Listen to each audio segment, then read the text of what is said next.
Bike Karma Bicycle Stories podcast is brought to you with support from The Frame and Wheel, helping you turn your cycling items into cash without the hassle, and AD Bikes, the modern face of Austro-Daimler bicycles. Become bike, become AD Bikes.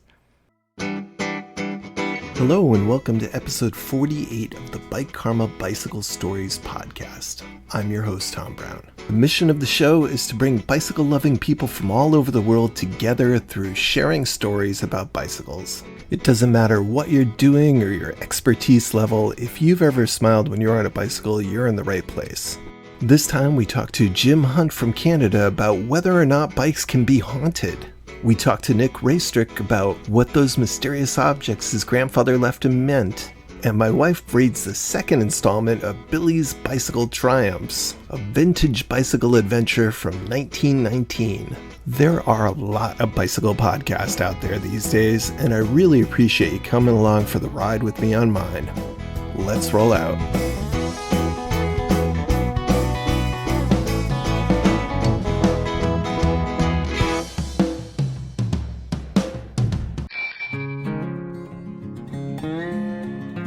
There's a lot going on in the world right now. Bicycles are certainly not the most important thing in life, but that is what the show is about. I want to continue to bring you stories from around the world about bicycles and cycling in order to make positive connections between humans. All that world is still there, even though it has been eclipsed by some major disturbances. Knowing that there is so much else going on for people, I want to acknowledge the struggle, but also provide just a brief break from the struggle for listeners who want that. So whatever is causing your problems right now, the pandemic, politics, health, income, your roommates, or all of the above, I want to validate what you may be going through right now and sincerely hope that the situation improves for you as soon as possible. By continuing to share stories about cycling, I hope I'm helping a little, if only indirectly. So many of us find comfort in riding, wrenching, and collecting bikes and the friendships we make in doing those activities.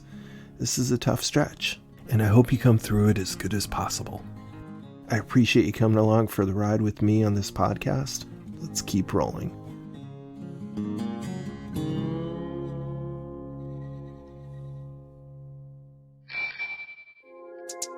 You know, I once got a great deal on a bike, and after the deal was done, I was told that it was being sold by the cyclist's widow, and he had passed away suddenly. Not while on the bike, but he really liked his bike. It didn't really bother me, but deep down, I wondered, how would he feel about me or a kid from the club riding his bike? Was his enjoyment of cycling somehow imprinted in what was left behind? Would he be happy that his bike was getting used and having a life beyond his time with it? Or had he himself moved on to the next thing? I mean, the bike always had a great feeling to it. There was never any sense you couldn't pick it up out of a crowd, or at least I couldn't. It was just a solid, lovely bike. But still, I kind of wondered. I'm pretty sure some of my bikes are going to outlive me too. And I think I'll be cool with somebody else riding them, as long as they treat them right. But it's still always been a question. I guess as a science teacher, I kind of fall into the camp of Houdini and Arthur Conan Doyle, of skepticism mixed with strong interest. I don't know if I believe in ghosts or not, but I do really love to watch ghost shows. You know, the type of shows where they go looking for ghosts and they have sciencey equipment, infrared goggles, EMF detectors, thermal imaging. Because of my background, I find all that stuff entertaining and interesting. But on the other hand, everyone has a story. You know, that one story that always comes up, whether it's around a campfire or at the end of a long bike ride, when maybe it's starting to get dark or foggy, or you pass at a certain spot on a group ride. That one story that they can't explain fully. Whenever I used to go vacationing to a new city, I would try and drag my family out on a ghost walk, just because they were really enjoyable, and they told a lot of stories about the area and the history, and it was fun. Sometimes they're a little cheesy. I mean, we really had a good time when we went on a ghost tour of London. Of course, Salem, Massachusetts was also another good one, but even in unexpected places like St. Augustine, Florida. More than a place, I've always wondered, when you emotionally connect with something so much, could it leave an imprint? Like someone who's a great chef spending an entire lifetime making things in a kitchen with certain implements. Does that leave behind an imprint of some type? And so if that's the case, what about all the people who truly love cycling? Do they leave something behind on their favorite route? Do they leave an imprint? Do they leave a emotion? Do they leave, well, I guess, do they leave it all sometimes? So can a bicycle be haunted? I recently got to talk to Jim Hunt, a medium from Canada. He's also an avid cyclist, and he's been on a TV show I've really enjoyed called Knock Knock Ghost. I think he may be the first person who's a medium who I've ever talked to about such things. But I was able to ask him my question about, in a good way or a bad way, can a bike be haunted? And he also shared a lot of other stories involving bicycles and ghosts. So I know that this treads on some sensitive areas for a lot of people. So Jim is about to talk about seeing dead people. If that's upsetting for you, you might want to skip to the next segment. But if you've ever heard Jim talk before, or you've seen him on Knock Knock Ghost, Jim just strikes me as a really good guy. He's nice. He's a kind person. And I was grateful that he shared some stories with me. So in the spirit of, there are more things in heaven and earth, etc., here's Jim Hunt with Can Bikes Be Haunted? I want to start with just kind of a general naive question. So Jim, can a bike be haunted?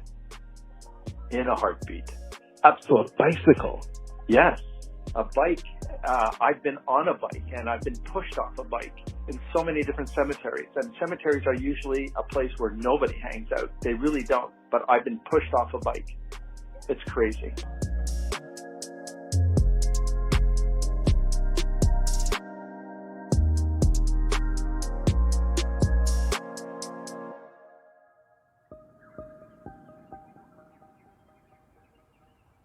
Hi. So my name is Jim Hunt.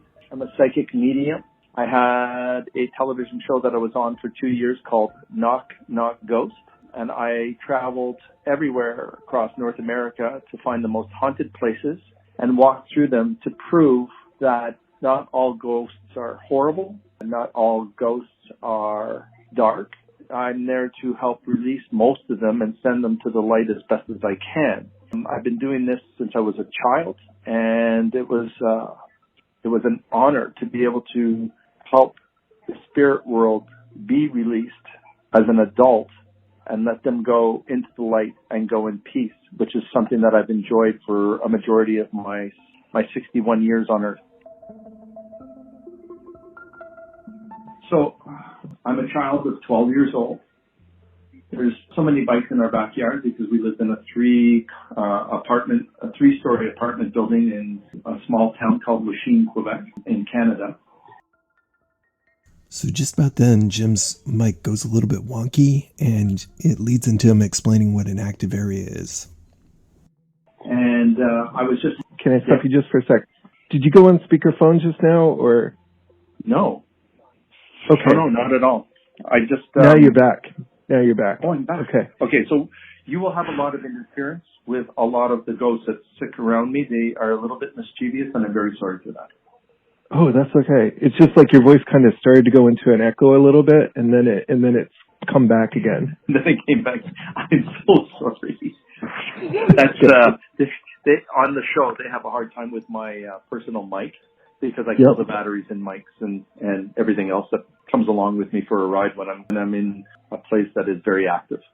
I try not to use the word haunted as much as I prefer active. I'm trying to change the perspective of how people see things. Okay, so my very first humbling experience. I was 12 years old. I grew up in a small little town called Lachine, Quebec in Canada. Population was about 13,000. If anybody knows a small town, 13,000 might sound like a lot of people, but it really wasn't because it was spread out over a large area. So a 12-year-old would get very bored. So I'd grab one of the bikes that were in our backyard because it was a 3-story apartment building and anybody can use a bike. It was so crazy back then in the 60s. And you can just grab a bike and off you go, and then you bring the bike back and nobody thought anything different of it. Anyway, what had happened was I took my bike and I went about 13 miles, 14 miles to this place that I knew the adults were talking about this golf course that they were so angry about that was going to be torn down to build new subdivisions. So my curiosity got the best of me and I hopped on the bike the next day. Guys, this is old school. I looked it up on a map, believe it or not, a paper map, and found my way towards this place called LaSalle, which was, again, 13 miles away, and found the fenced-in golf course. Rode my bike there. Loved the idea of riding the bike. There's so much freedom and ability to explore for a 12-year-old mind. It was phenomenal. So this person's bike was pretty well brand new, so I tried to bury it under the bush before I climbed the fence because I didn't want anyone to steal it, and then I would have been responsible for it, and I was even responsible back then as a kid. Took a ride around the perimeter, which was all fenced in, and I could not see anything other than these lush greens that were not very well maintained anymore because they had just put up the fence and all of that information. And then I just said, okay, I'm going to go for it. Bike was buried. I went to the lowest part of the fence, climbed the fence, and started walking in towards this clubhouse that I had noticed, which was an old farmhouse converted into a clubhouse for these golfers. And it was only a 9-hole golf course. Sorry, people, not an 18 golf course. And anyway, walking into the home, I was greeted immediately by a ghost. And I'm looking, and it was the owner. And the owner had died there. And all of this, you can look up the history of it. So people might think that I'm making this story up, but there's no story to be made up. I was greeted by the owner and just saying, hey, come on in. We haven't seen somebody like you in a very long time. And I was sort of taken back by it, but I was already used to seeing dead people. So in I go. And I don't have very much fear, so I walked into this abandoned golf club, walked down a hallway right at the beginning where the kitchen was, and I started hearing voices. Crazy, like I'm just going, I'm not alone, I'm not alone, I'm not alone. I keep on saying that to myself so that I can have the strength to move forward into this house. And it was daylight, so it wasn't dark. I want people to understand ghosts are here 24 hours a day, 7 days a week. It doesn't take nightfall for all the ghosts to come out and play. And so I'm walking through the house, I'm hearing a whole bunch of noises, and then I hear all of these glasses tingling or tapping along one another, like, cutlery and all of this noise. And I walk into this little hall that was made, I guess that's where they would have their dances and stuff and their community events. And all I heard were people talking, mumbling, and a whole bunch of stuff was going on. And it was such an amazing thing to go through and to feel like I was welcomed by the dead people that had been to that golf course and wanted to go back to a place that they loved. And I was not a threat to these people because I was 12 years old. What can a 12-year-old do? But they were also very thrilled that some of the ghosts actually saw me seeing them. And they would give me a cheers with their glass and they would move on and they would not even, as if nothing was happening. Then not more than 10 minutes later, you know how birds and all animals will just stop before a storm happens and there's just dead quiet, no pun intended. I stopped and I heard nothing. But then I saw the owner of the golf course in spirit running up to me. He says, you have to leave. You have to leave. You have to leave. And I'm looking around. I'm trying to figure out what's going on. Next thing you know, there's, because I was trespassing and somebody, nosy neighbors in the 60s, they look out their windows and I guess they saw this kid climbing the fence and the police came in droves, like 4 police cars, opened up the fence, started coming through. I ran for my life to where I jumped the fence in the first place. And as I got to the fence to climb up, my bike was out of the bush, standing up, sitting sideways on the fence that I was about to get on and climb over. Instead of trying to find the bike was already there put for me. So my belief that bikes can be haunted, that was one of the instances that I had happened throughout my lifetime. And that is the story that I've lived with most of my life. Nothing has changed, and that is one of the things that have happened to me. And I took the hell off, and I never rode so fast to get out of there. Not because of the ghosts, but because of the police. I think now that the public will hear this is probably, I've told this story to probably 30 people in my lifetime, and they've sat there and they're looking at me like I'm an exaggerated liar, or they didn't understand quite what I was doing. But then as the show got on and I was telling people started to believe and understand exactly what I saw, because I am a medium. So that was fun, a lot of fun.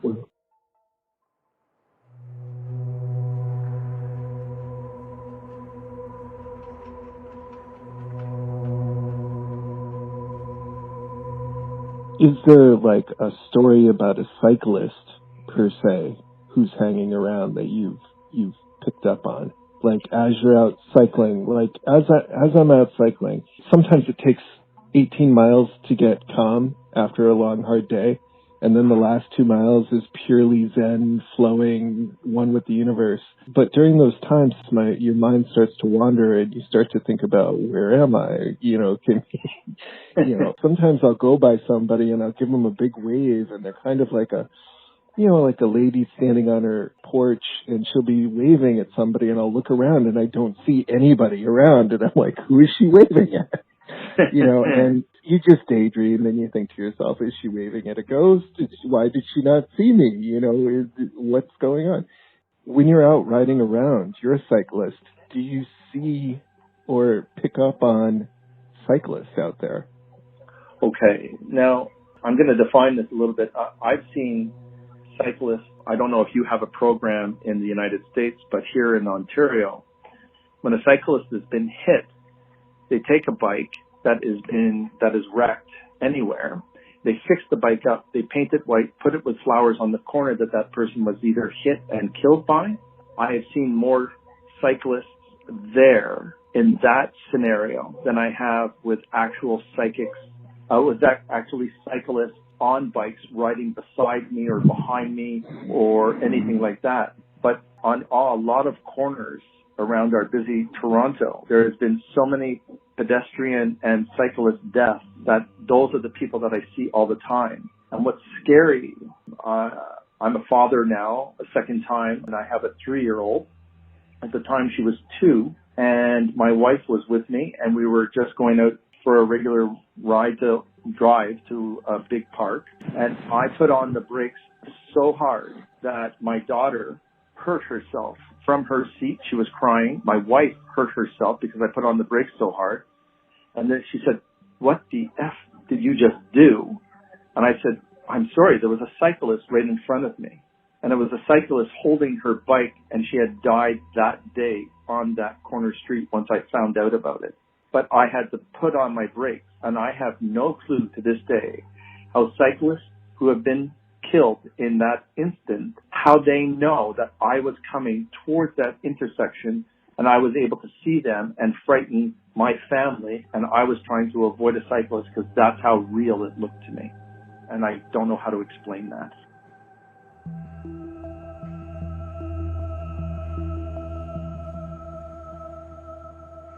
I've had a few. So that one was this woman. It was a woman. And she was crossing the street with her son. Her son lived, but she didn't. And this just happened last year. That's why this is so fresh in my mind. I did not know that incident had happened. But I was driving slow enough that I was able to see her. And it wasn't a flash. So that was, I'm dead here. No one is recognizing me, and I don't know how I died. So I had to make sure that I sent her to the light. But I went there the next day with a candle, lit a candle on that corner, and said that your son is okay. You can go to the light. And she has never been at that corner ever again. There are other instances where I've been where people have not known that they have died in a cycling accident. So those things are sad. And those are the people that I send to the light all the time. So I'm actually opening up my psychic awareness, my intuitiveness to always be there for a cyclist because I am an avid cyclist. I'm trying to figure out what 3,300 kilometers is a year. I think it's like 1,500 miles a year I do cycling. So it's quite a bit, enough for me for the 3 months that I'm able to cycle. And I've seen dozens, not just one or two, but dozens of these situations. And people might think I'm a freak, or I might be lying, or I'm looking for attention. I get all the attention I need, my friend Tom. I don't look for it. It just happens. I guess that was one instance. Another, I just put things into perspective. It's crazy. And they're not always good people. I can tell you that there are some that are very horrible ghosts that are angry and they know they're dead, but they don't go to a light, and I can't get them to go. But they will frighten people that are on that corner. They will hit a person's bag or knock their purses to the ground. They will push people over on their bikes that are waiting for a light to turn green, and the person doesn't even know why. He's looking around themselves saying, I had my balance. What's wrong with me? And I can sit on that corner and just sit and watch some of this stuff. So there's a lot out there that people don't see. And as a cyclist, taking my time, chilling, because that's my downtime. It's something that I love. And it's just horrible to see some of those things out there.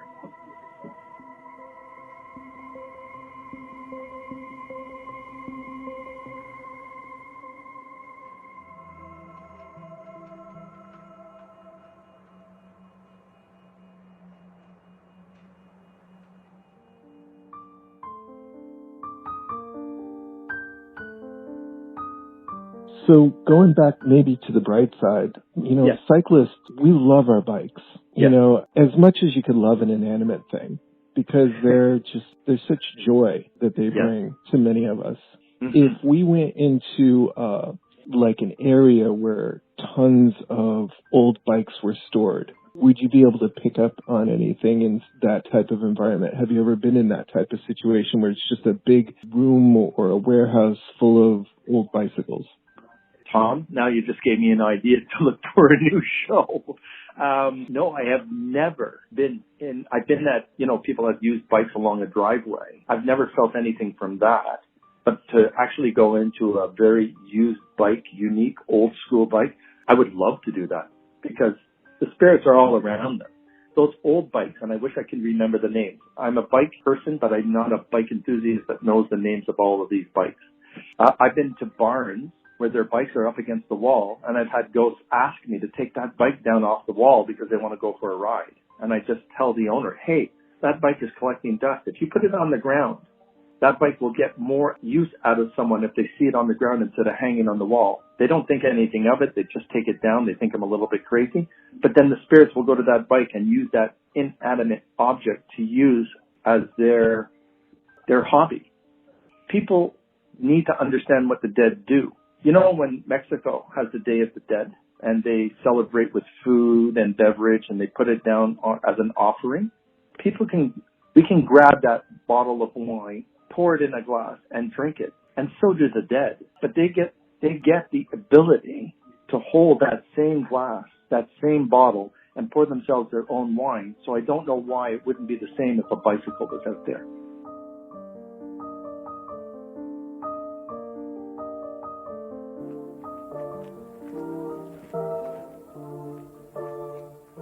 Jim is also an avid rider, and he told us about some of his supernatural experiences while being a cyclist as well.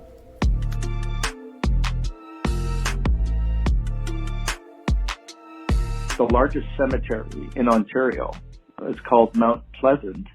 That's about a 20-minute bike ride from where I live now. And I'll ride my bike there through the night, and I've had some very interesting situations there that I think people need to sort of understand. I was pushed off my bike, which was a mountain bike, a 29er hardtail. And I'm very, very fluid on my bike, and I'm very strong on my bike.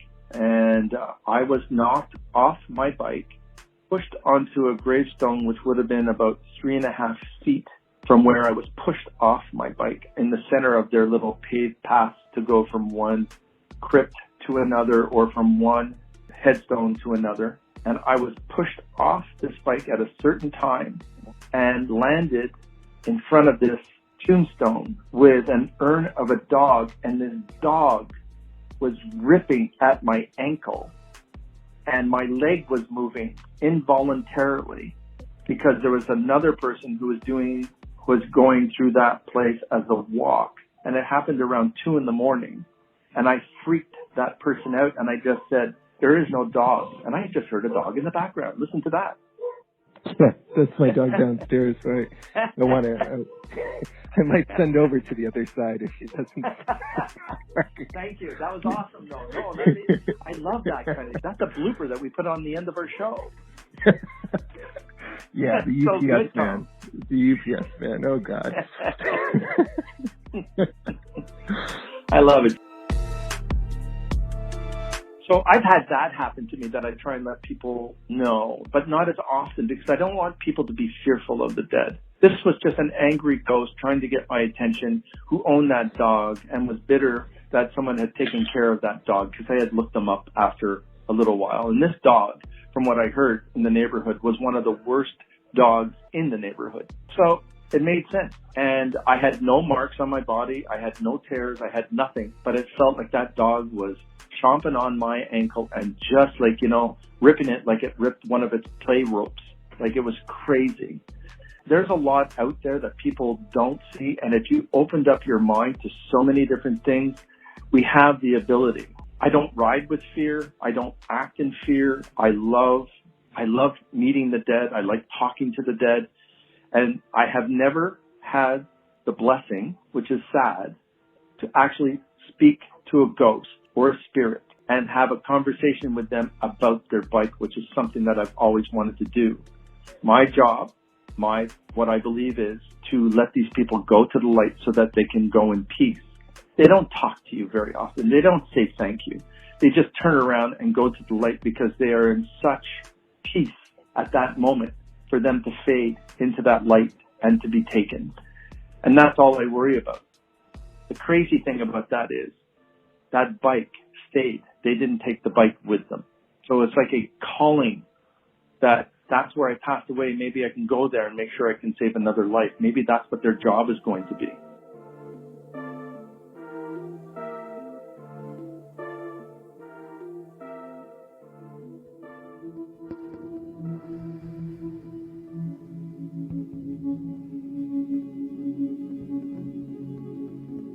Can I give you one more instance of cycling? This one Sure. You might like because it comes from my TV show. Sure.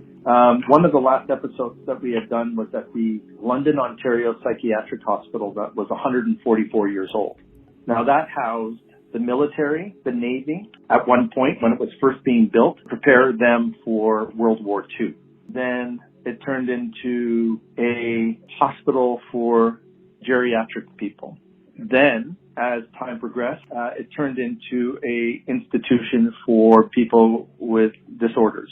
The funny thing about that is that psychiatric ward is built with tunnels under the ground that are miles long. And this is weird because it really blew me away how many miles of tunnels there are under that facility. And the only way to get around that facility, because it's closed now, and they have one caretaker for, I think it's 907,000 square feet of buildings and 18 miles, I think, total of tunnels. And the only way to do it was riding your bike. So he had a bike down there, and I go there on my own, not to release the souls of the people who were incarcerated in the hospital for any reason, but for the staff that go back there. And that was their only place of refuge. And me riding the bike was something that they used to do back in the 60s to get from point A to point B. Most of the engineers, the mechanics, the pump people, all of these, and sometimes even doctors and nurses would ride the bikes to get from one end to another, only in the tunnels. And I was able to see cyclists throughout that whole television show that I was doing. But I wasn't allowed to talk about that because people wouldn't really get it. But the convener down there later on told me that he even rides the bike, and he even feels like he's being followed by other people in bicycles. And it felt like I had an entourage behind me riding my bike from the beginning right to the end, where I was going to the most criminally insane area at that time by bike. And when I went back to the bike after finishing there, I had 2 flat tires. Wow. Yeah.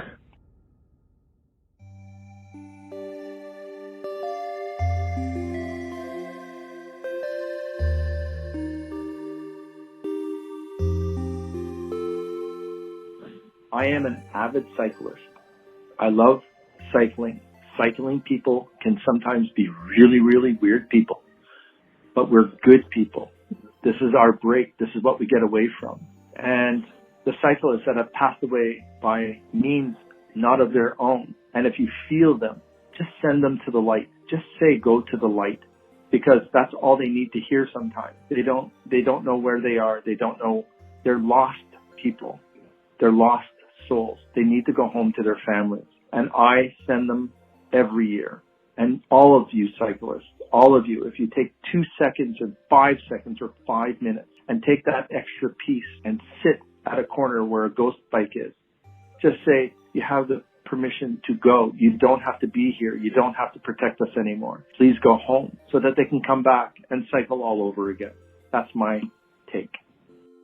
That was great. That's a very peaceful, very loving way to end the segment. So that's great.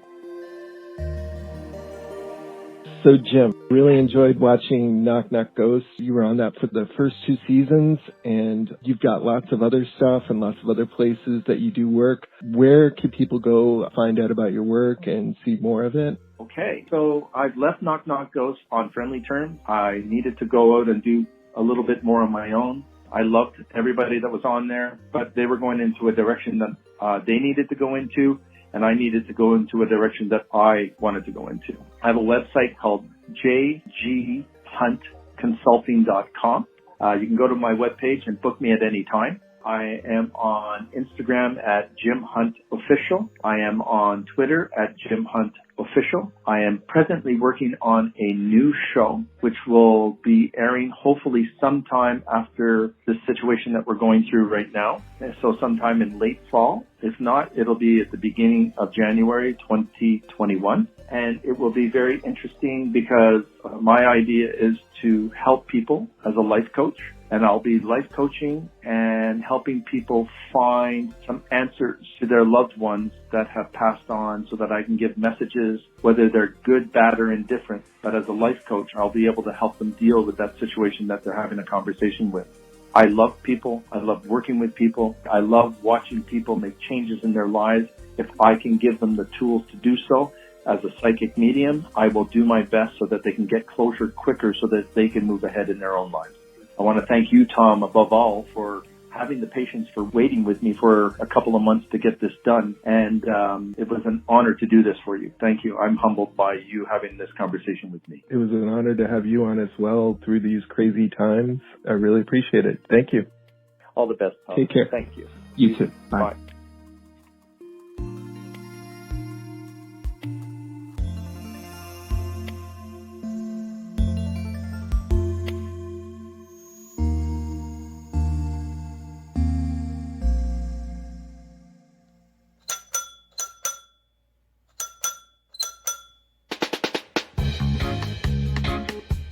Hi there, everybody. It's Fred Thomas here at AD Bikes. Guess what?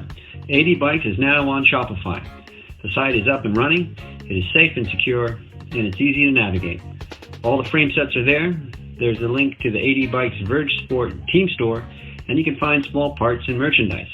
You can also learn more about the AD Bikes Conversion Program and the AD Bikes Choice Program, two innovative and popular programs that transfer the value remaining in your old gear into an AD bike built up exactly how you want it. And right now, we are running a promotion for our Bike Karma listeners. Type Bike Karma at checkout and save 10% on any of the carbon limited frame sets. Thank you for listening, and please reach out to me with any questions. Become Bike. Become AD Bike. Fred's been a huge supporter of the Bike Karma Bicycle Stories podcast and the world of cycling in general. So if you're looking to update your bike, why not head over to 80 Bikes and check out Fred's passion. The guy used to race Austro-Daimler bikes back in the day, and when he saw his chance, he was able to resurrect that brand. He's done an amazing job with taking that iconic logo and bringing it into the future. You can help him to help us by just going to check him out on social media at either 80 Bikes or the Frame and Wheel. And if you like the 80 bikes you see, remember to use the Bike Karma code that he told you about.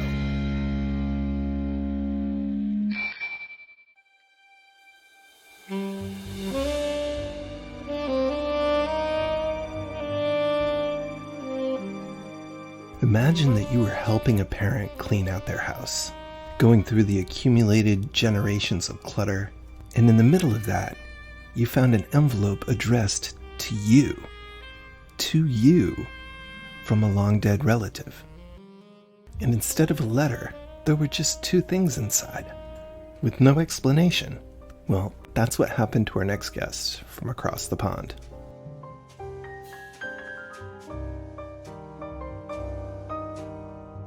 Okay, so I was helping my dad tidy out his garage.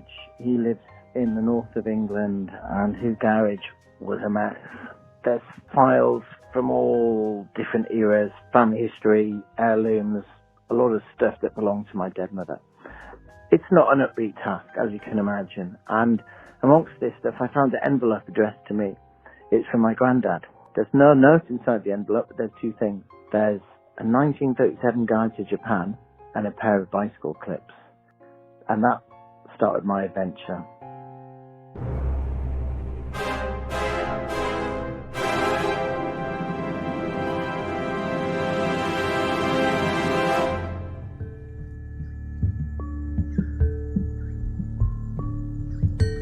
Hi, so my name's Nick Raistrick. I'm from England. I'm a writer and I also train journalists in developing and transitional countries. Quite a lot of that is in Africa, but at the moment I've got a toddler upstairs who's asleep, and that's what I'm doing a lot of at the moment. So, a 1937 guide to Japan and a pair of bicycle clips. And from that, well, I cycle. I've cycled on all of the continents apart from Antarctica. But specifically, I was trying to find what this was all about. Why had he left the bicycle clips to me? What was the link here? But there's something else. I was also working in Africa quite a lot at the time, so I was spending a lot of time in East Africa working on development projects. And it was curious because I was working in places where they were building a lot of roads. The biggest killer of young Africans is road traffic accidents, and yet they're building more roads. The roads aren't very good quite often. They're using cars which have basically been declared as unsafe in Europe and North America, but they're shipped to Africa. And there's hundreds of thousands of people dying on the roads every year. More than 1 million people die in road traffic accidents every year. So this kind of concerned me, and it got me curious. And what started off as a mildly interesting diversion became this like Moby Dick kind of obsession, like with what are we doing with cycling? What are we doing with urban transport? And yeah, I ended up cycling in Colombia. I cycled in Shanghai. I cycled in Berlin. I did a lot of cycling in Europe as well, of course, in England, where I'm from. I haven't had a car since the late 90s. So I'm a person who cycles anywhere. But I was curious as to what's happening in some of the poorest places in the world. Are they going to copy a model of just building more roads and destroying their kind of town centres, or are they going to kind of adopt a more Northern European model of thinking about things slightly differently and thinking about, well, maybe we can pedestrianise certain areas of town and we can use last mile haulage in different ways. So that led to some pretty big questions about the role of cycling in the world, but it all started with an envelope with just two weird little objects in it. In the envelope, there's two things. There's a pair of bicycle clips and a 1937 guide to Japan. Now, bicycle clips, you don't really see much these days, but they're the C-shaped metal things that people used to use to hold their trousers away from the chain of the bicycle. You can't really get them installed so much these days. And the 1937 guide to Japan was this beautifully illustrated, slightly bigger than an A4 guide to Japan, Japanese industry. It had beautiful pictures of like temples and pagodas and cranes, this amazing object, but I had no idea why my granddad had it in his possession or why he'd given it to me. So I found myself cycling in East Africa, in Tanzania. I've been visiting Tanzania as a volunteer and also with work for over a decade. But riding a bicycle in the country really gets you under its skin. I bought a Black Mamba bicycle. That's a old-fashioned sit and bed kind of a bicycle. It's a joke. The Black Mamba is the fastest snake in the world, I think. Maybe it's fastest in Africa. The Black Mamba is a slow bicycle. It looks like it's from a different century. But it's an important tool in Africa, in East Africa, and farmers use it to carry massive bundles. I started filming these. I got slightly obsessed with them, to be honest, and I got some of my colleagues to help me try and film a classic farmer on a bicycle with a big bundle of stuff. And it was a challenge. It was interesting stuff. But I rode this big steel bicycle in the foothills of Kilimanjaro. I also cycled in Zanzibar, where I rode a Japanese Mama-Chari bicycle. That's a Mama's chariot bicycle. It's a bicycle that is mostly used in urban centres in Japan, used for transporting like a mother and her children traditionally. That's where the name comes from. I got slightly obsessed with African bicycles. I got obsessed with African bicycles and the fact that you can't really buy a new bicycle in Africa. It's all old bicycles from the West. So bicycles that have survived the zombie apocalypse, basically. These old bicycles that have done thousands and thousands of miles, and they're still going strong in Africa. And I kind of got interested in the idea that away from the showrooms of bike shops and carbon fibre this and the latest bike trend, when a bicycle dies, it actually has a second life ridden by someone else in a poorer country. I got quite interested in that idea.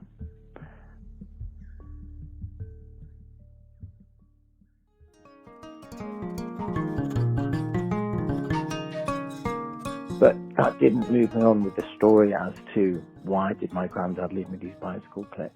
Although cycling, I felt like I was with him sometimes, because I was talking to him in my head, if that doesn't sound too crazy. I thought of him as a psychogeographer. Like, he used to take me on walks. He didn't take me on walks to the nicest places, the most beautiful places where there's like a waterfall or something like that. He would just take me on a walk from A to B, and you would learn about what's on that journey. And I do that now with my boy. I take him to places, but what's around you? And so having this kind of thing, this quest, took me on this kind of interesting journey. And the thing that I learnt the most was just how friendly and nice people were in the poorest places. We're talking children herding goats in raggedy clothes, but they would just jump out and say, hello, hello, hello, Jambo, Jambo, Jambo. I like you, sir. Really nice welcome, which is really interesting because you don't often get that in your cycling in the UK.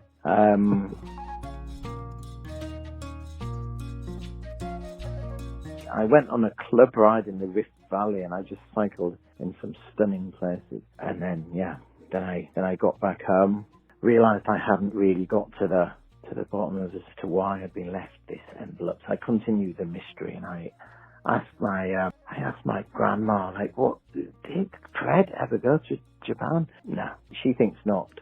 So she couldn't really help me with the mystery. But I was, I continued to be curious. I continued to ride bicycles and I thought, right, hold on, wait, my granddad, he went to Berlin in 1938? This is interesting. That's something my grandma told me. He didn't go to Japan, he went to Berlin. So obviously I had to cycle to Berlin. So I cycled to Berlin via a few other places too. I was on a Brompton and I cycled from Bristol, where I was living at the time, through to Brighton to Berlin, and I cycled again, no clues. But I did find out that a lot of people went to Berlin from Britain in the late 30s. In fact, there was people going on holiday to Berlin in 1939, which is fascinating. I got deep into my research onto the 1930s media because my granddad had left a lot of magazines from the 1930s and I spent some time with these. And it was amazing because some people were saying, there's about to be a massive war and we should all be thinking about that. and other people were just ignoring it completely. And it's fascinating because I kind of draw some parallels between 1930s Europe and the present day, if you like. Not just with climate change, but just with the way that the 1937 Guide to Japan was blaming certain groups. It was dehumanizing certain groups, and it was ultra-nationalist, but also populist. And it's like, I found some fascinating parallels between the 1930s and now.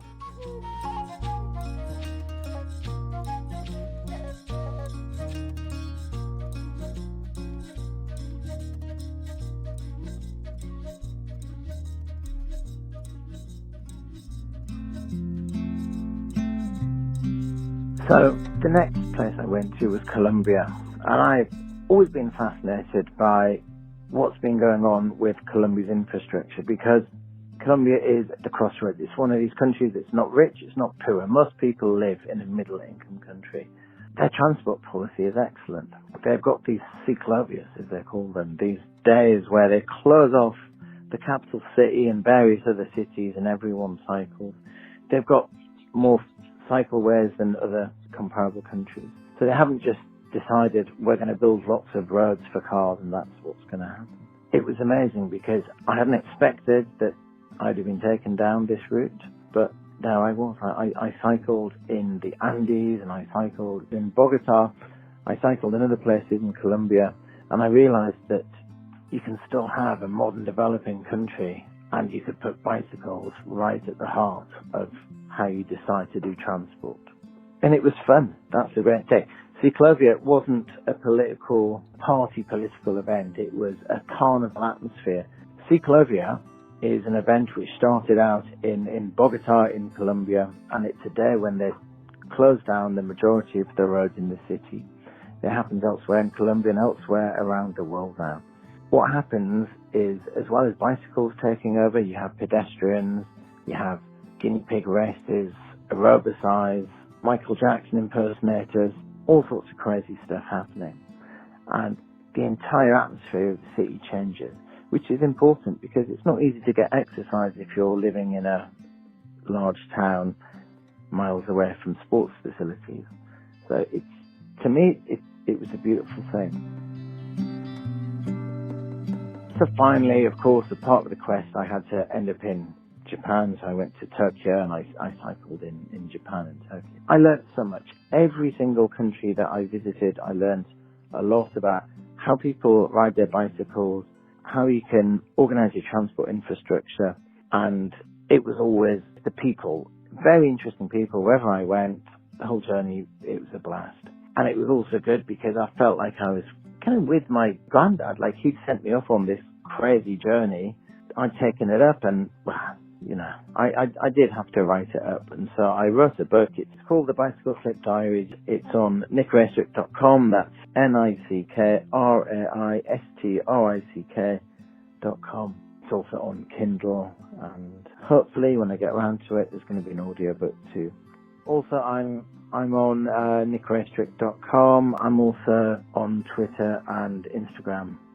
You know, one of the things that slowed me down reading your book was every time you mentioned a bike, I would stop to go look it up on eBay to see if I could buy it or to see what it looked like. What were some of the different bikes that you talked about? I mean, there was the Black Mamba bike. So the important thing I'd like to say about the Bicycle Clip Diaries is that it's aimed at a general reader, and it's about like adventure, and it's about loss and grandparents and crazy journeys and all of this and the people that I met.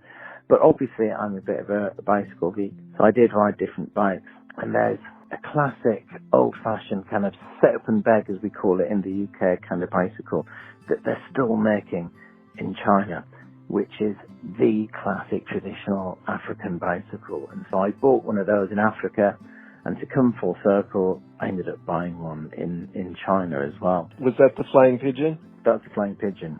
Oh, you're never going to guess where I saw one of those. Where's that? Iceland.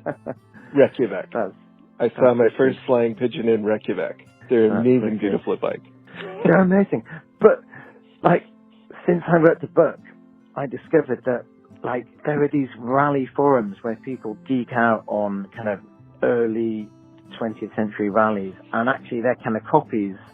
So they're making now a copy of a bike which is like 100 years old, and I find that bonkers. But it's still a practical, efficient bicycle, you know. I find that pretty curious. But I mean, I suppose part of what I'm about is just riding any bike. You know, I've got a mountain bike, I've got a road bike, you know, and I've got a bike that I just ride in town that I don't mind so much if someone steals it. No one has for the last 10 years because it looks such a mess and it doesn't really work all that well. But, you know, I think sometimes people in the bicycle community, they get kind of almost like fetishizing into bicycles, and it's got to be the best bike. Well, it doesn't really matter as long as it's, you know, as long as you're getting there quicker than walking, then you're good. Excellent. Well, thank you very much for being on. Thanks so much. I really appreciate the support. Cheers now. Thank you. Bye-bye. Yep.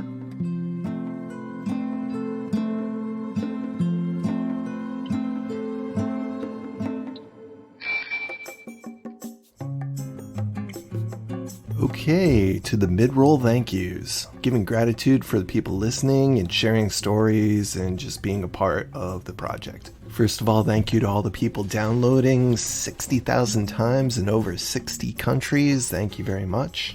It really helps when people follow and leave positive reviews online. So for following on Podbeam, which is where I host it from, thanks Philip B81, Herx Asim Biskelet, Bjorn, Jess, CC Ryder, Big Moose, Simon on the Mark, Stocky, Roy G, John N, Moltenier, and Triss. Thanks very much to you folks and everybody who's following on wherever they're listening from. Thanks for following and sharing anywhere. So also want to give a shout out to Roy Grimberg and Philip Muller and Jeremy Duke, some of the folks who are helping on Patreon. As you probably heard, the goal at this point is just to break even with making this show and still being able to make and send out free stickers and such like that. For as little as $1 a month, you can help me to do that. Just go to patreon.com and look for the Bike Karma podcast. Another way to help out the show is to help the people who help us. So if you go and check out Fred Thomas's two businesses, either the Frame and Wheel, if you want to buy or sell used bicycles or parts or accessories, the Frame and Wheel is a great place to go. Or check out AD Bikes Redux, the new incarnation of Austro-Daimler bicycles from back in the day. Just following either or both of those on social media greatly helps us, because it helps Fred to continue to help us. And a quick apology, I am sorry that it has been taking a while to get out the episodes, but getting through the end of the school year this year was kind of challenging.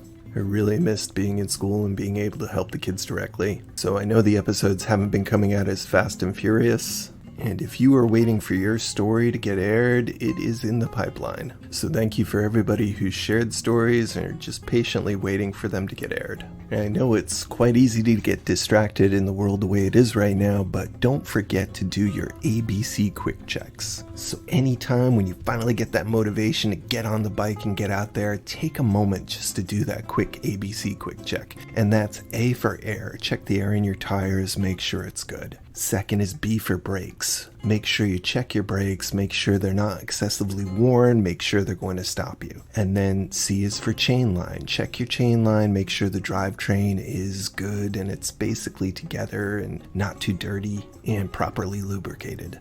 The last thing you want is to have to break your chain halfway through a ride. And the quick stands for quick release check, where you check your quick releases or through axles or the bolts that are holding on your wheel, and you make sure that the wheels are holding on correctly. If I had a nickel for every time somebody brought a bike for me to look at and the wheels were just barely holding on, I would have several nickels. And then finally do a quick overall check of your bike. Get in the habit of doing an ABC quick check every single time before you ride, before you go barreling down a big hill. Thanks for listening. Now back to the show.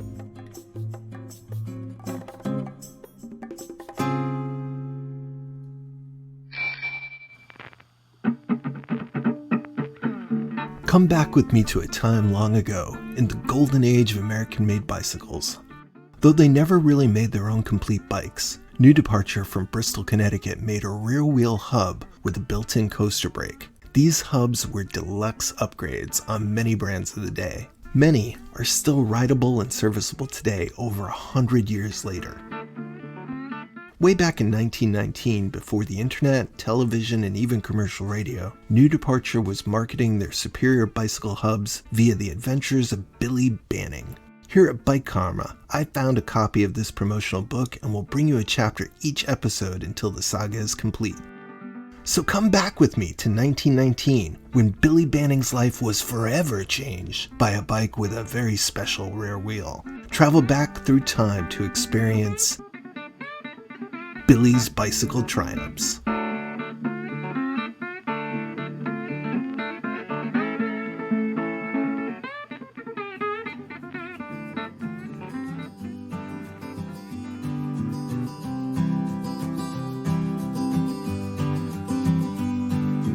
So here we are, back with Billy. Chapter 2, Second Triumph. Bicycle brings Billy a wonderful friend. Billy was ambitious to do things with his bicycle besides play.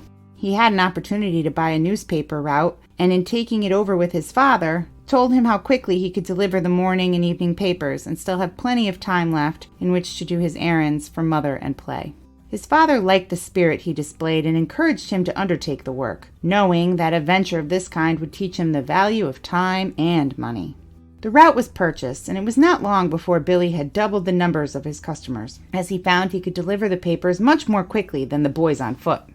Earning real money made him feel like a man. He was glad he did not have to go to Mother every time he wanted a dime for the movies.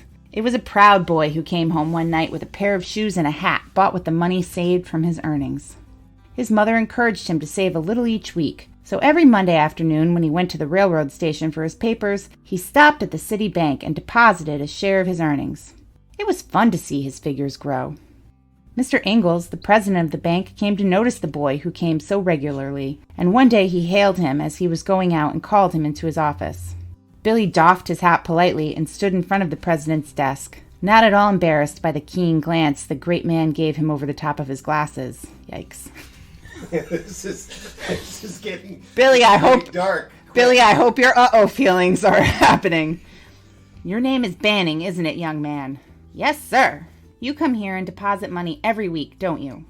Yes, sir. Do you mind letting me look at your book? No, sir, said Billy as he reached into his pocket and handed the president his bank book. Well, that's very fine, very fine. You haven't missed a week, have you, Billy? No, sir, and I don't intend to. It's really fun saving money once you get started. Do you mind telling me what you do to earn this money? I noticed you with your school books, and you can't have many hours in which to work and play, too.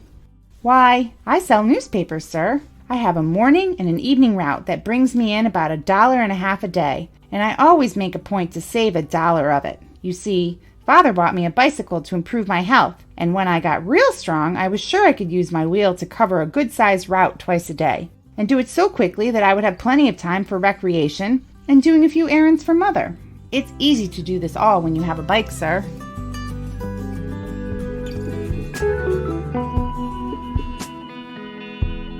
Well, that's interesting, said the banker. I wonder that all newsboys do not have bicycles. Good luck to you, Billy, and come in and see me once in a while. I like your spirit, and perhaps I may have a chance to help you win more money, he added as he arose and extended his hand. Billy was delighted at being noticed by Mr. Ingalls, who was one of the leading men of the city. He told his people about it, and wherever he went into the bank after that, he looked towards the president's office. If he saw that Mr. Ingalls was not busy, he stepped to the door and exchanged greetings. Sometimes the president would come out and shake hands with him and inquire about business. In fact, they became friends. I just can't. There's nothing abnormal about that. This is just an old man in a bank taking time to notice a boy with money. Mm-hmm. One day he asked Billy what he did with his Saturdays. Oh, replied Billy, I do a few odd chores around the house, clean up the yard for Sunday, do errands for Mother, and then I go off with the boys for a ride, usually a good long one. Said Mr. Ingalls. I don't suppose you would like to give up part of your day to do a little work, would you, Billy? Why, certainly, replied Billy. A ride is a ride, and work is play, if you can ride a bicycle while you do it. Well, a friend of mine, the florist down the street, came in the other day and was telling me that his Saturday business is getting so big, it is more than his delivery clerk can attend to. He said he wished he could get a good, reliable boy to deliver some of the smaller boxes and save him the necessity of putting on another team and an additional man. If I were you, I would go down and have a talk with him. I will call him now if you say so and tell him you are coming. Billy assented and was soon on his way to the florist in eager anticipation of an interview that might make him an opportunity of using his bike to good advantage. His hopes were realized, and on every Saturday following, Billy spent the afternoon delivering packages. For this service, he was given $2. Often, the customers would insist on tipping him a nickel or a dime for prompt service, and he soon found that all his time was not taken up by the florist's orders. So he went to his employer with a proposition that he should take on a dry goods store and deliver their packages also. As the florist was quite willing, Billy bought a wire carrier for his bike and doubled his Saturday earnings. His bank account was now growing rapidly, and one Saturday night he said to his mother, "And the best part of it all is, Mother, I do all of this riding and never get tired, thanks to my new departure coaster brake.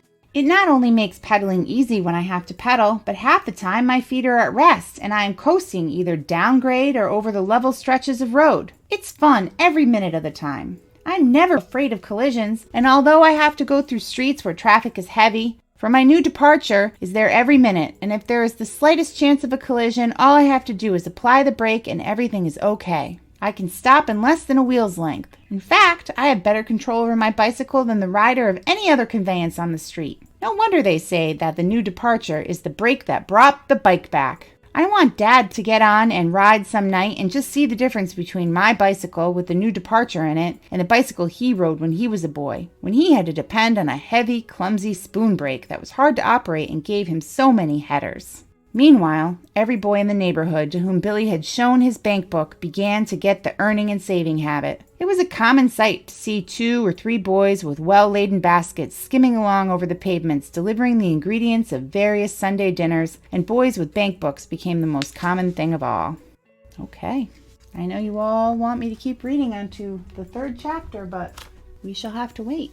Well, the 3rd chapter is of course called The Third Triumph, and Billy will be meeting the banker friend's charming daughter. More to come.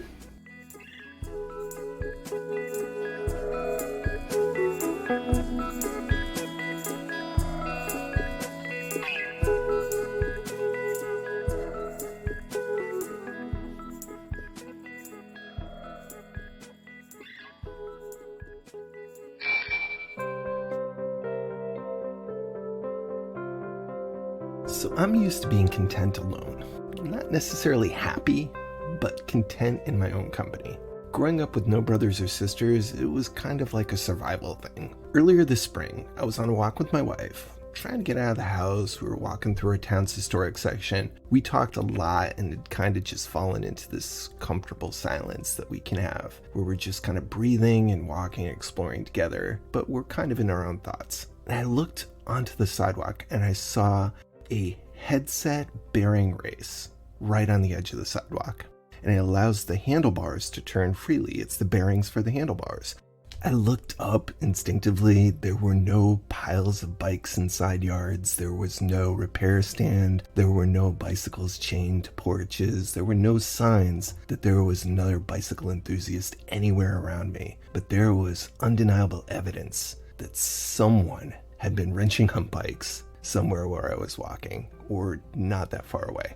And as I took it all in, I uncontrollably, involuntarily smiled. Hopefully not in a creepy way, but it made me feel good to realize that there's others like me out there. There is no way this part could have come out of a bike accidentally. You have to fully disassemble the handlebars and the headset to get this bearing race out of there. Somewhere inside one of these houses was somebody else who was wrenching on bikes. Okay, my wife pointed out, yeah, it could have fallen out of a truck on the way to the transfer station, but even so, it was just a sign, it was an artifact that somewhere someone was taking a headset apart and it fell out onto the street. Just this little scrap of evidence, this little thing in the middle of nowhere, probably the only bike part sitting on the ground for 2 miles. This little scrap of evidence, this little tiny thing, had somehow made me feel more connected to others in the world. So I guess sometimes, even though I'm really good at being on my own, I forget about how good it is to realize that I am connected to the rest of the world. I guess it's part of why I do the show. I'm still surprised how easy it is to connect with other people through a shared love of something like bicycles. Maybe I'm hoping what these stories do is just like finding a bicycle part on the ground. There's this comfort in knowing you're not the only cyclist who smiles on a crazy downhill, even though you're a little bit scared. I don't fully understand why, but I did feel better when my mentor and mechanic also admitted to really silly mistakes like having accidentally put on quick release springs backwards once or twice. And how many times have you seen people reassuring each other online that it's okay to fall down the first few times that you use clipless pedals? I've seen the good this can bring out. People reassuring and caring for each other after a crash. Someone stepping in at a swap meet to keep somebody else from overpaying for a part. People stepping up to pay more for a bike when they know that it's been severely underpriced. I mean, I know the name of my show is Bike Karma, but people do sometimes step up and take care of each other in the cycling community. Hopefully without getting too hokey here. It's just a good feeling for us humans to realize that we do have things in common with each other. It makes the world beyond ourselves less scary because we know there are others like us, allies who empathize and identify with each other. When we ride, when we wrench, when we show our bicycles, we are part of a community. We might not like everyone or agree with everyone in that community, but there is a reminder embedded in the enjoyment that we all have most of the same DNA. The joy I feel exploring every street in my town, in my state, in my country, in my world by bike is a joy that everybody who dabbles in bicycles should and could be able to feel, but it doesn't always work that way for everyone. I realize that not all people can explore as freely as I do. I get nervous being near threatening signs placed near legally open areas in confusing locations. There's one in particular that says, if you can read this, the dogs can get you, even though you can read it from where you have every legal right to be. I feel the discomfort of sometimes using the old right-of-ways that go from school to school that get pretty close to people's houses, sometimes even sharing a driveway, but I've never yet had the police called on me for doing so. I see the haters looking at me who would prefer that no one is riding through their cul-de-sac to a trailhead that they tried their very best to restrict the use of, but it has never ended up in violence towards me. I'm sad that people who bike like me, who feel joy like me on a bike, do not yet enjoy the same freedom as I do. Cyclists of every shape and skin tone should be allowed to safely explore and enjoy what we should all be able to tap into. I am dedicated to helping this change for the better, and I hope that sharing bicycle stories from around the world from all kinds of people will help in some small way to move that in the right direction.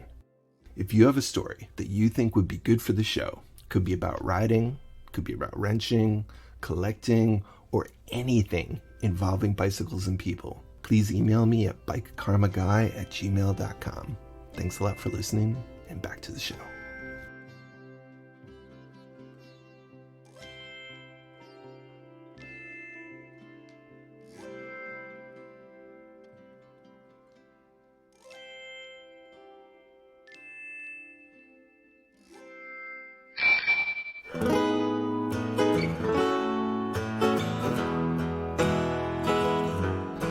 Well, you've reached the end of another episode of the Bike Karma Bicycle Stories podcast. I hope you liked it. I'd like to thank our guests, Jim, Nick, and my wife Liz.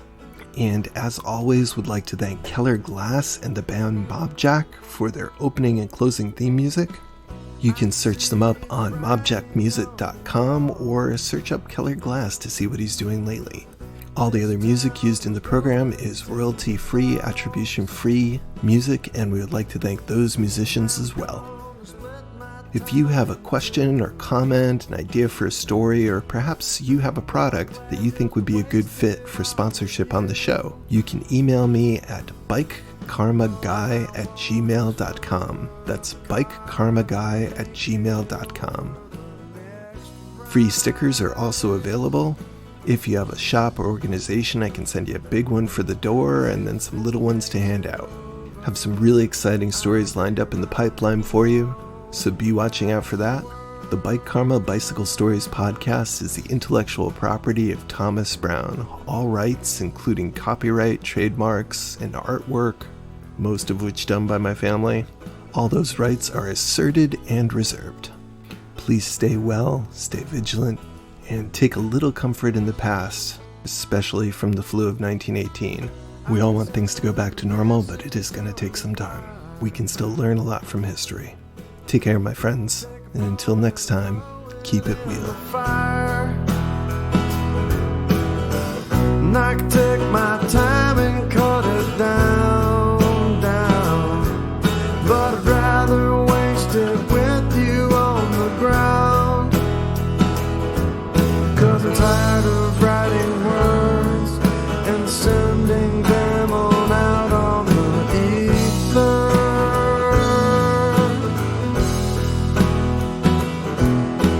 It's times like these that I